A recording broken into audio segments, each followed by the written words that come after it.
place in the United States. Johnstown had one of the largest trolley fleets for a small city in the United States. So come on, let's go to Johnstown in 1920. Again, please be careful.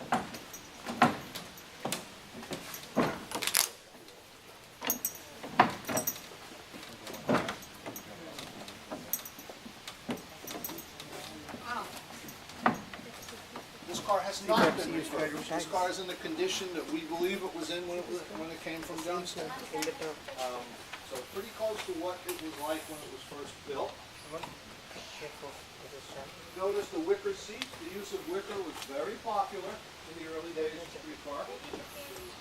Notice lots of open spaces. The reason for the open spaces was for a lot of standing. They tried to pack as many people onto a car like this as they could. There used to be a lot more of these hanging straps. They have since rotted away, and we have not replaced them. This is what we call a double-ended car. You'll notice there are controls at both ends. Here we have our trolley line, we have loops. We're able to turn the car around and not have to change its direction.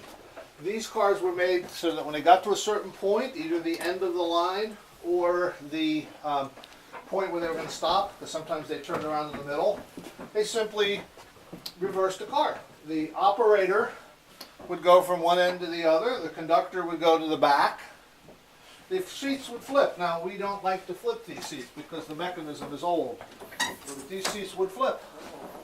So that all they would have to do is walk through the car, flip the seats, and they're ready to go in the opposite direction.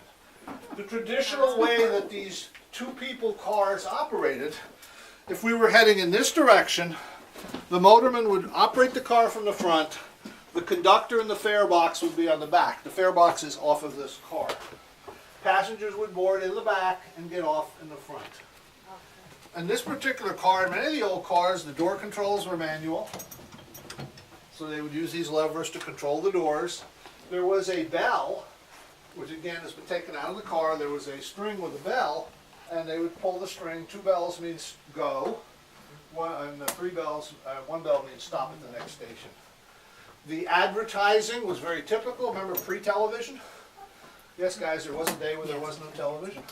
Pre-television, this was the billboard or the television commercial of the 1920s.